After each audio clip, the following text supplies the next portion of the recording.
name is Bishakha. I run a non-profit in Mumbai called Point of View, where we build and amplify the points of view of women and other marginalized genders.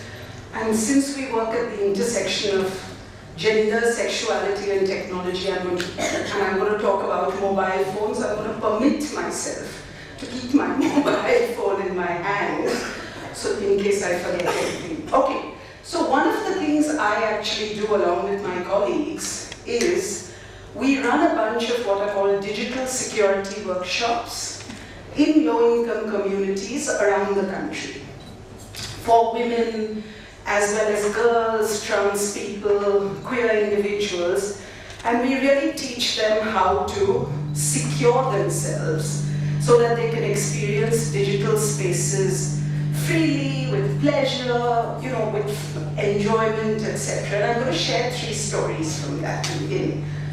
One is actually a story from the Sundarbans in West Bengal, which is the state where I was born.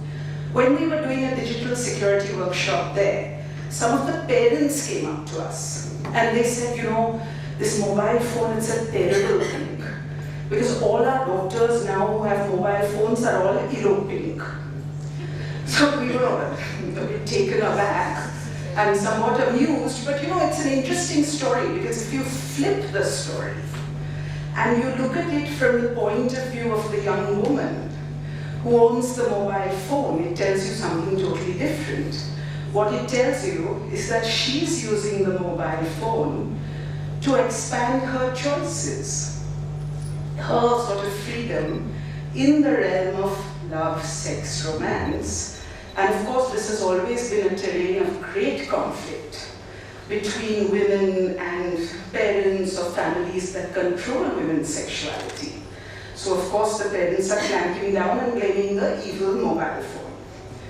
The second story that I want to tell you is actually from Mumbai, where I live, and where we did a bunch of digital security workshops in Dharavi, which is a low-income community and sort of known for being one of Asia's biggest urban slums, and is actually a place of great hope, productivity, enterprise, etc. So again, when we were doing a workshop, a young teenager came up to me and she said, I've stopped using the mobile phone. And I said, why? And she said, I was totally addicted to the mobile phone, and I ended up failing my exams as a result. And I said, really? And then I thought there's something behind this. So later on when we spoke, she said, actually I didn't want to say it in public, but my brother forced me to get off to stop using the mobile phone because he saw that I was talking to a bunch of boys on Facebook and they were sending me proposals.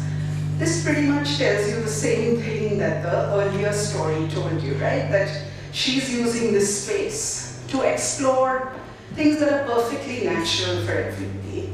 But there again, control lies in the hand of others, and they are clamping down and forcing her to sort of go offline. And the third story I want to tell you is actually a story that we see right across India, from literally like Mizoram or Manipur in the northeast to Kerala down south, where we see that in the last 10 years, most of the queer or LGBTQI organizations that have started in this country have started first online, on Facebook or on social media platforms where there's a sense of community and safety. And only when groups have felt that it was safe enough for them in their physical environments have they started the offline version. So again, a variation of what we learned from the first 2 stories, right? Which is that this is a space that despite its problems, and we know one of the real problems today is the huge datafication of digital spaces, which is again taking away our autonomy and our changing our identities, etc. Despite all that, it still remains a space of freedom for many of us as well as many of the communities that we work with. So now I want to actually show you something. Yeah, this is a poster, and one of the things we've learned actually is that through the stories I told you, that the gender norms that we have offline are translating online. So just like parents are telling their teenage daughters, etc., that you can't choose who you want to be in love with. I will tell you who to marry. Same thing is going online, where parents are saying, no, mobile is too dangerous for you, you're making your own choices, let me take away the mobile, etc. So this is actually a poster which was done by 5 students of the Srishti School of Design in 2015, and it's called A Bad Girl. And it's actually a little hard to see, but it's based on these very old posters of the ideal boy. And it actually sets out a series of gender norms. So for example, it says like a bad girl is someone who pouts. A bad girl is someone who doesn't know how to make round rotis. Right? Yeah, so a good girl is someone who knows how to make round rotis, a bad girl is someone who doesn't. A bad girl is someone who watches pornography, etc. What it's telling you in this poster is actually the rules that society has set, which is what we call gender norms, for girls and boys. And when girls or women do not comply with these norms, they are labeled, or we are labeled, bad. So how do these norms actually translate into digital spaces? We've done a bunch of workshops with young women all across India in really poor communities. And what we keep coming up with this is the same thing again and again and again. So when you're a girl, you get your mobile phone much later than your brother, often only in college. You're given a cheaper mobile while your brother gets like the latest model. I can see people grinning at this. Your parents are checking your phones every day, WhatsApp, SMSs, etc., which is why some girls are subverting this by hiding the phone names of boys and calling them girls' names, right? So that it looks like the message is coming from a girl.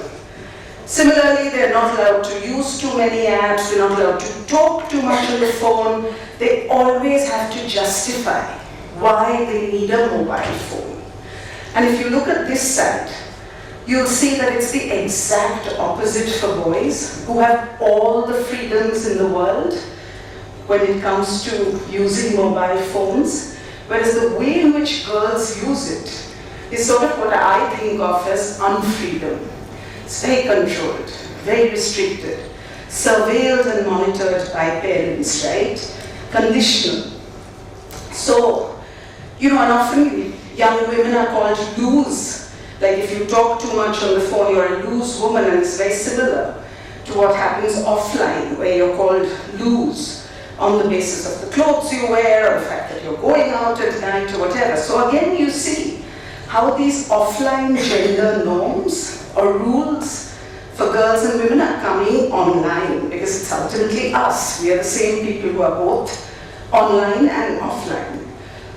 So what I want to end by talking about is actually what do we need to do. I think if we seriously understand that we live in the digital age and that digital devices are going to be with us till whenever, we really need to change a bunch of things. One is, I think we need to change the way we think about mobile phones, right? Even though there are very significant issues, we have to think about mobile phones as a resource that gives us information, entertainment, communication, jobs, rights, etc. And if we think about it as a resource, it is completely not okay to discriminate between girls and boys, or between marginalized genders and men, where men or boys have all the freedoms and no other gender does, right? So that's first. The second thing I think is we have to seriously think about what we mean when we say we are giving access to digital technologies to girls, women, etc. Are we talking about what I call conditional access, which means, hey, you can have a phone, but if you're a girl, you can only use it to study. But if you're a boy, you can do whatever you want. To me, this isn't meaningful access, right? Because it doesn't give you the right to freely use these technologies and devices. And just as we talk of good girls and bad girls, I always think of this as good access and bad access, right? Like, oh my God, good girl, good access, study, job. Bad girl, playing games, this, that. If we genuinely believe in gender equality, why should women and girls not have every freedom in the world to use every device however we want to, right? And in closing, I just want to say a couple more things. One is, I think we have to think of a bunch of things, from autonomy to agency. How do we think of the bodily autonomy of girls and women online in an age where our images are very much part of our lives and bodies, almost like extensions of ourselves, and those are being used in ways that we don't want or don't agree to? How do we think of consent as an arc, right, which is not just online but also offline, and the two often meet? How do we think of expression in a way where we really fundamentally agree that all genders should have the right to free expression, including sexual expression, which also means, hey, if you're a 19-year-old girl, you have the right to decide who you want to be with, whether it's a person of the same, a different, or whatever gender, right? Yeah. So finally, I just want to close by saying that for me, when we're talking about gender equality in the digital age, we have to think huge. We really have to dream big. We have to think about physical spaces, digital spaces, the connections between them, how gender norms reproduce themselves from one space to another, flowing from the offline to the online and then back again. And really think about how we can create freedom, opportunities, and rights for girls, women, and marginalized genders in the flow through all these spaces. Thank you.